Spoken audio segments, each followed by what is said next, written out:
I didn't know the balloons were for her until I opened the front door. Pink and white helium orbs floated near the ceiling. A banner read, "Welcome Baby Ava," in scripted rose gold letters. The living room smelled like frosting and body spray, and someone had left glitter-stuffed envelopes on the table next to a stack of unused paper plates. I stood there for a full breath before anyone turned around. "Oh," Aunt Cheryl blinked. "You're early." "Early?" I checked the text again. 2:30 p.m. Don't forget your cupcakes. It was 2:45. They were already halfway through the presents. My cousin Kira sat cross-legged in the armchair that used to be mine, unwrapping something with tiny elephants on it. She wasn't even showing, yet. A neatly curved stomach under a blush pink dress, her nails glittering like the balloons. Mom was taking photos. Dad was laughing. Grandma had her nice pearls on, and not one of them looked surprised that I'd walked in. Just mildly inconvenienced. I put the cupcakes on the kitchen counter, next to the "Thanks to our sponsor, Golden Dreams Event Kammerderenner" sign. Except I recognized the font, the logo, the invoice template. It was the same vendor I'd booked 6 months ago for my engagement dinner, the one I had to cancel, because I lost the baby. No one talked about that. No one even said her name. She would have been 4 months old today. I don't even know why I still count. Maybe it's because I spent 3 weeks in silence. Maybe because every night I'd open my banking app and stare at the number, that tiny, stubborn sum I'd been saving for the nursery. Crib, diapers, white curtains, a little moon lamp I saw on Etsy, and one day, the number just wasn't there. $4,800. Gone. Transferred to household shared events. That was the title Mom used when she didn't want to explain something.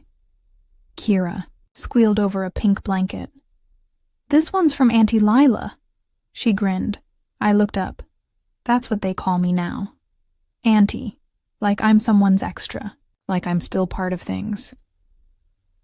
"Try again someday," Mom had said softly when I finally asked her where the money went. "You're young. It wasn't meant to be." Meant to be. Like it was a wrong shipment, a bad haircut, a lost earring. She said it while folding napkins for Kira's party. Said it with the same tone she used when I dropped out of grad school. Or when I stayed home for Christmas the year my ex-fiancé took back the ring. Like disappointment was a phase I'd been stuck in for too long. I didn't stay for the cake, or the toasts, or the fake gift-opening gasp Kira does when she sees a gift card over $50. I didn't cry either. I just walked into the bathroom, locked the door, and sat on the edge of the tub. I stared at the faucet like it might say something. My reflection in the mirror was soft, red-eyed, too quiet. I looked like someone no one had made room for, and it hit me. This wasn't an accident. This party wasn't an oversight. The money wasn't borrowed. The invitation wasn't late. It was all very intentional, and I wasn't sad anymore. I was done. I didn't drive straight home. I stopped at the lake, the one we used to visit when I was little, before everyone got busy, before the family became something performative. It's where Dad used to take us with peanut butter sandwiches and a red thermos of juice. Where Kira once dropped my bracelet into the water and blamed the ducks. The sky was pale and open, the water still. I parked facing it and didn't get out. Just sat with the windows rolled up and the radio off. I could hear the balloons from earlier in my head. Pop, pop. Like my silence was trying to break itself. There was a time when I used to explain everything, when I used to try, when I believed that if I just said the right words, they would understand. Like the time I told Mom I wasn't ready to come back to Sunday brunch 3 weeks after the miscarriage. She said, "Don't wallow."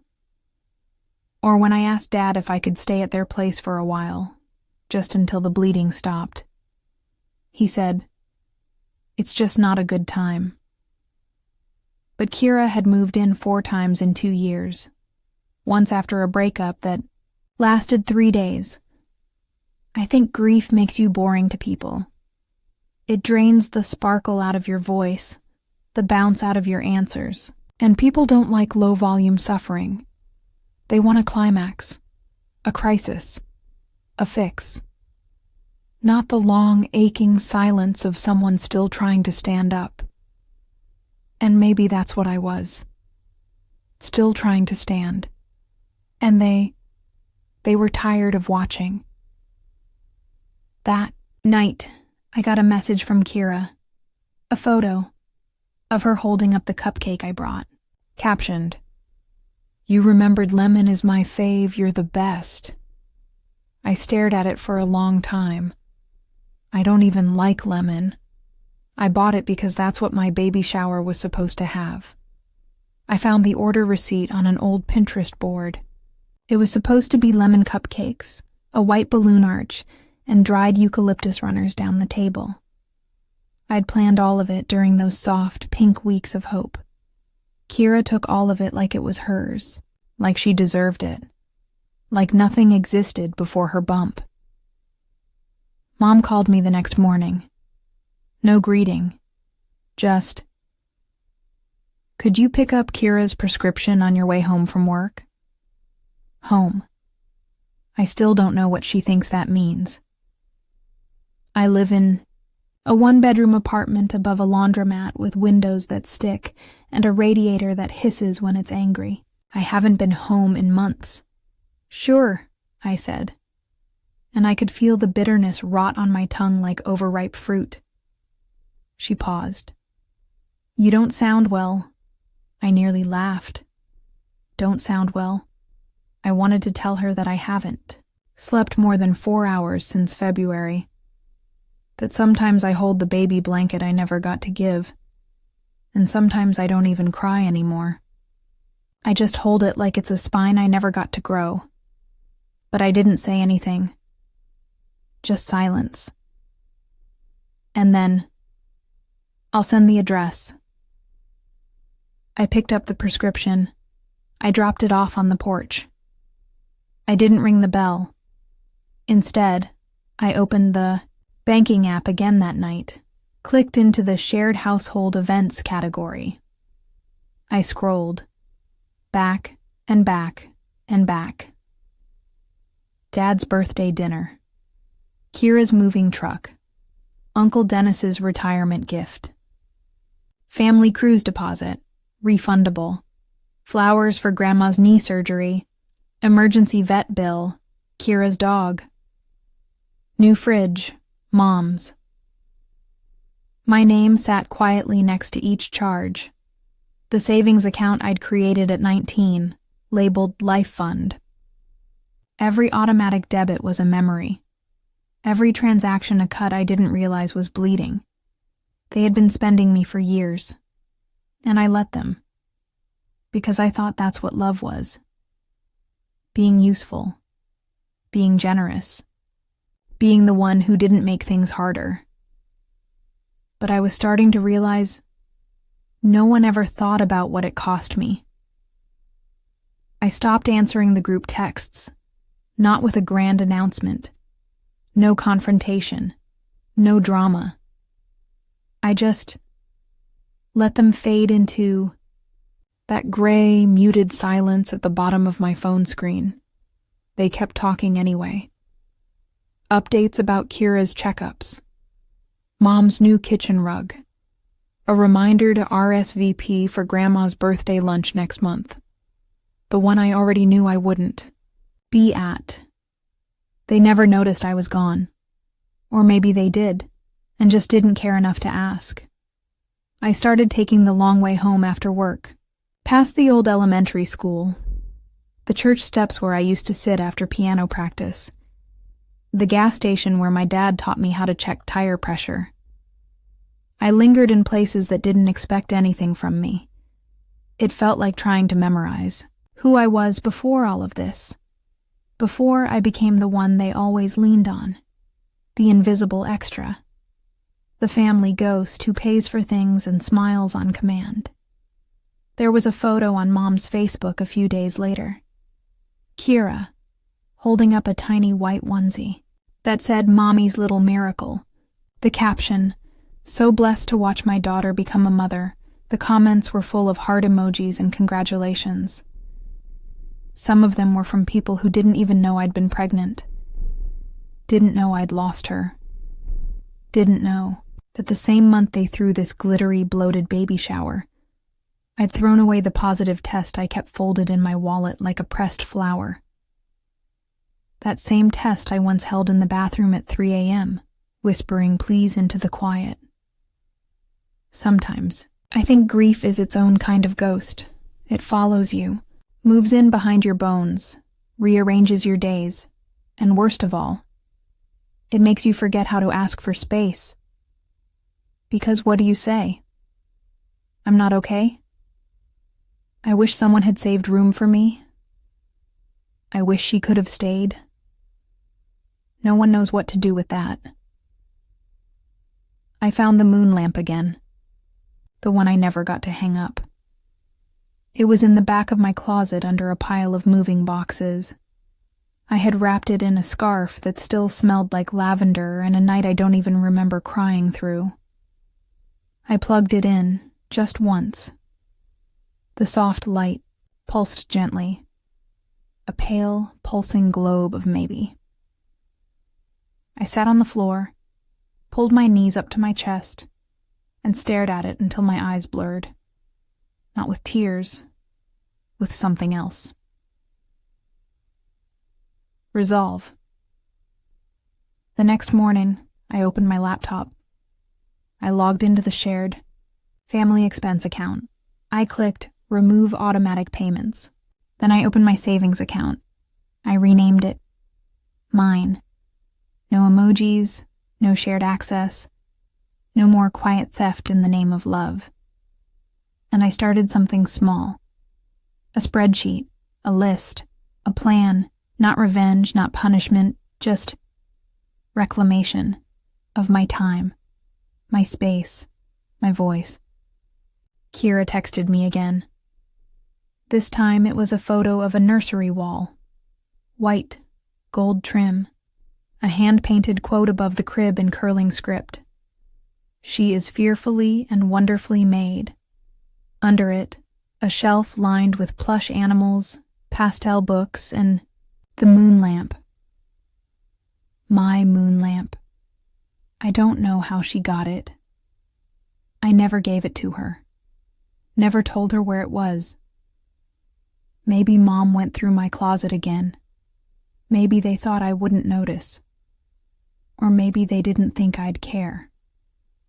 I stared at the photo, my thumb hovering over the screen, frozen. And for the first time in weeks, I let myself feel it. Not the sadness, not the grief, but the rage. Not the kind that explodes, the kind that simmers, that turns sharp and quiet, that redefines what you'll never tolerate again. They had taken everything.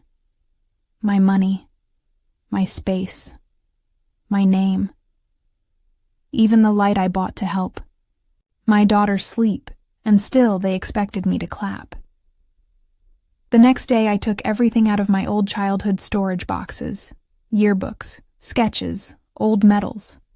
The pink journal I kept when I was 11.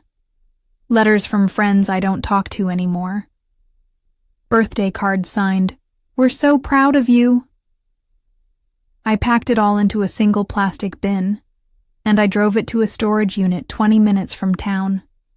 I paid the deposit in cash. It was small, cold, plain white walls, but it was mine, and it held every piece of me I wasn't willing to let them repurpose.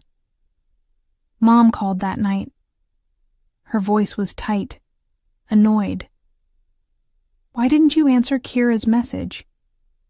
I was standing barefoot in my kitchen, stirring soup I wasn't hungry for. I didn't feel like it. A long pause. That's rude, you know. She was trying to include you. You're going to be an aunt. I already was a mom. It came out before I could stop it. Silence. Then, oh, sweetheart, you can't hold on to that forever. She said it like I'd misplaced a coat, like healing was a matter of choosing better thoughts. I'm not holding on to her, I said, steady. You are. Every time you use what was hers. Every time you decorate your life with my leftovers. Don't be dramatic, she snapped. It's just a lamp. And in that moment, something inside me clicked shut. Not slammed, not shattered, just locked.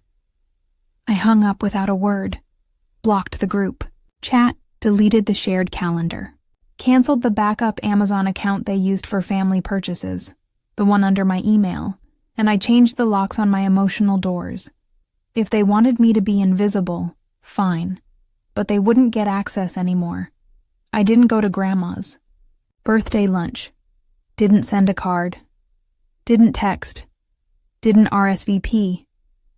They had it at the same tea house we'd used for my baby shower reservation, the one that never happened. I stayed home that day. I vacuumed. I watered my plants. I made toast and didn't rush it. I read the book I'd bought months ago and never opened. I folded laundry with music on, and windows cracked just enough for breeze, but not noise. It was uneventful, and it was the first day I felt whole in weeks. They noticed, though. The silence. Aunt Cheryl left a voicemail that started with, "Are you okay?" but quickly turned into a guilt-laced speech about showing up for family. Dad emailed me a photo of Grandma blowing out her candles, no caption. And Mom? She sent a single text. "We saved you a slice. Kira says hi, like nothing had ever happened. Like I hadn't peeled myself out of their plans, one boundary at a time. Sometimes I wonder if they've forgotten how to see me as a full person, or maybe they never did. Maybe I was always the one who adapted, the filler, the bridge, the extra, seat if needed. The person you thank out of obligation, then forget to invite. At work, I started taking my lunch breaks outside. No more shared break room. No more pretending to laugh at Karen's weekly pregnancy updates. I sat on the back steps, alone, with my thermos and silence. It tasted like something sacred. One day, I opened a new tab on my laptop and typed, "Scholarships for women returning to grad school." The screen filled with results. I wasn't sure if I was ready, but I was. Curious.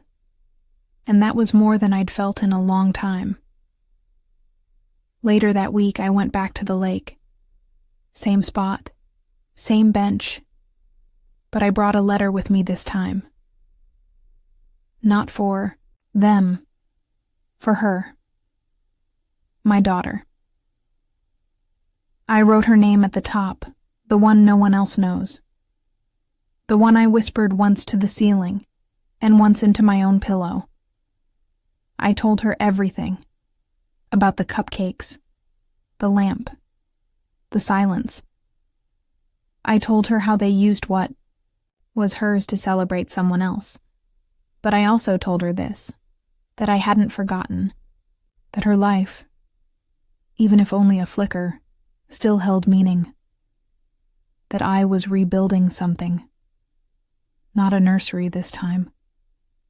Just me. I found the moon lamp in a new photo, this time on Instagram. Kira had posted it herself, a close-up of the crib corner. The lamp glowing softly behind her bump, her hand draped protectively over it. Captioned, "Her little light. Can't wait to meet you, Ava." Ava, the name I picked, the one I told no one. Not even my best friend, not even my journal. The one I murmured into the seam of a onesie I bought on impulse before I ever saw an ultrasound. They didn't just take my savings, or my lamp. They took her name. I didn't call. I didn't comment. I just stood still in my kitchen, phone in hand, feeling something colder than anger. A sort of completion. A final, irreversible click into understanding. They had always seen me as a placeholder. Soft spot to borrow from. A support beam. Never a story of my own. That week, I changed my number. Not out of spite. Not to make a scene. Just because I wanted to. I told 3 people.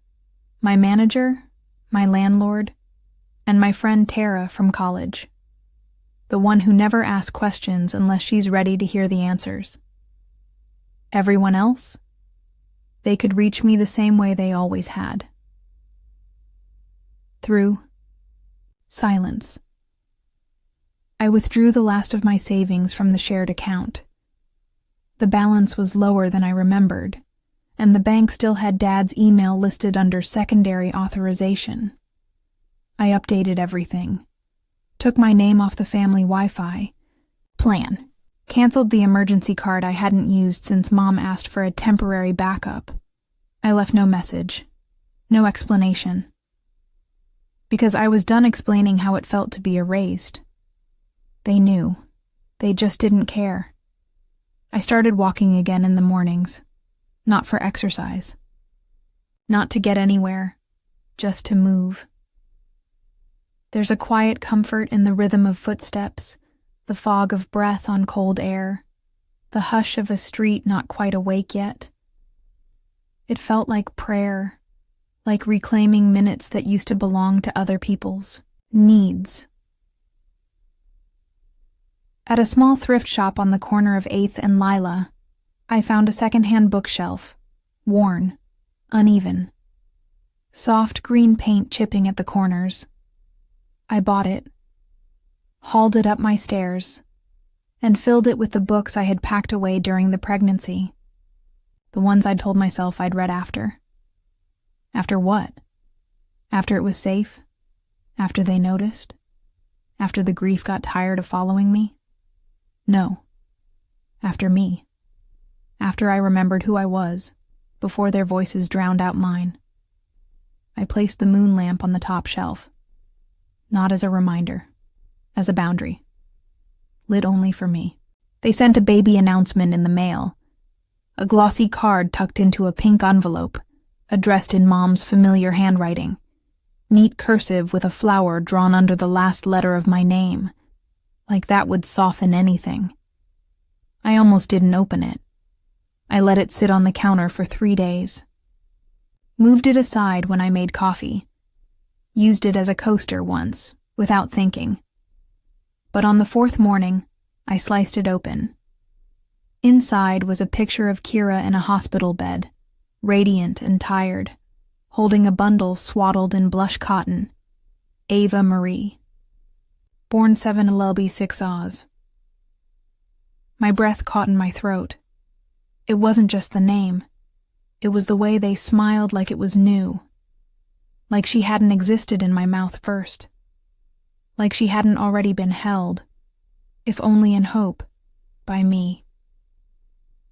There was a note, inside, from Mom.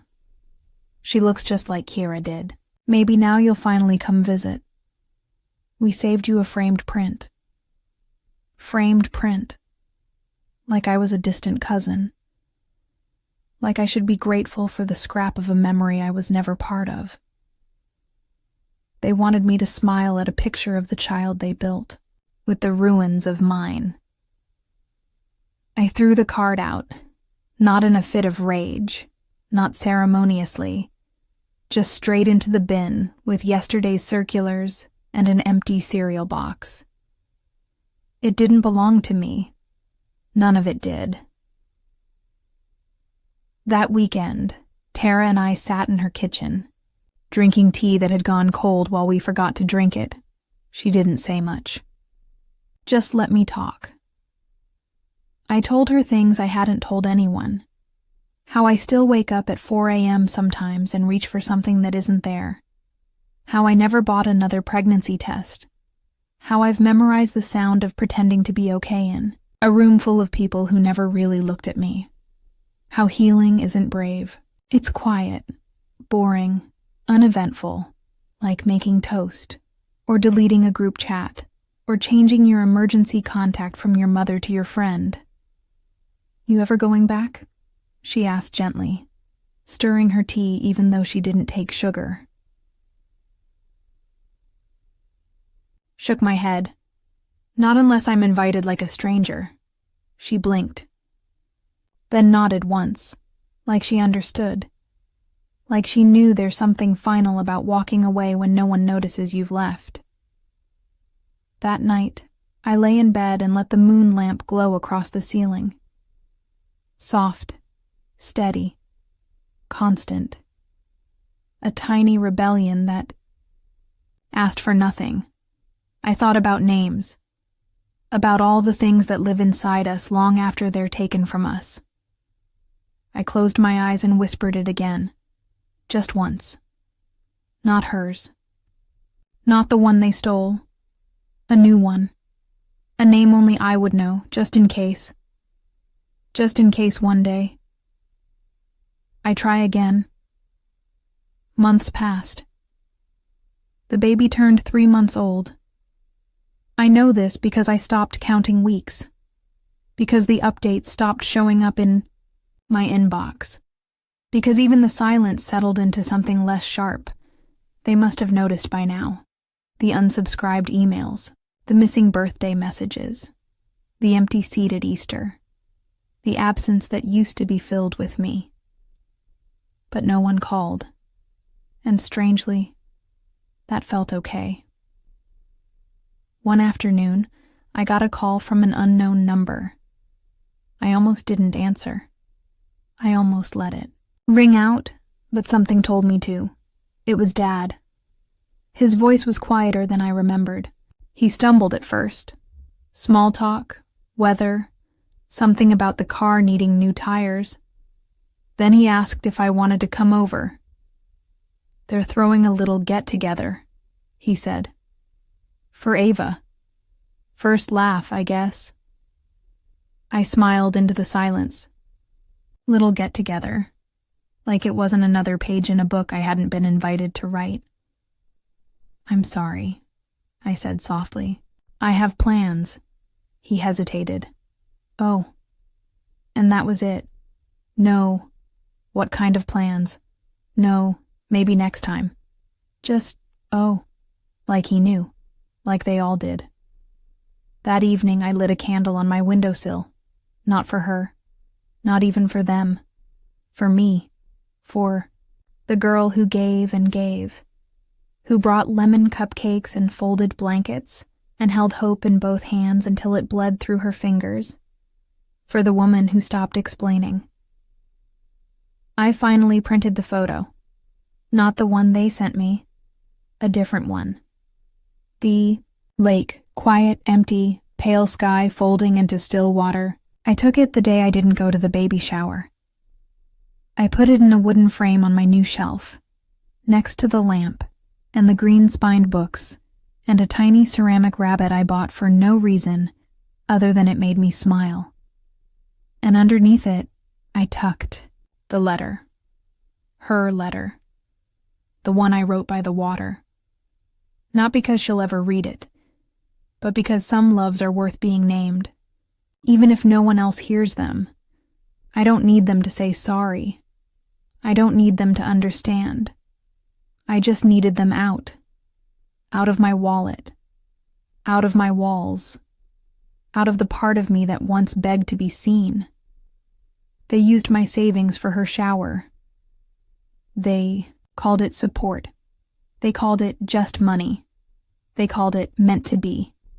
And now I use my quiet like a door, closed, locked, and never explained again.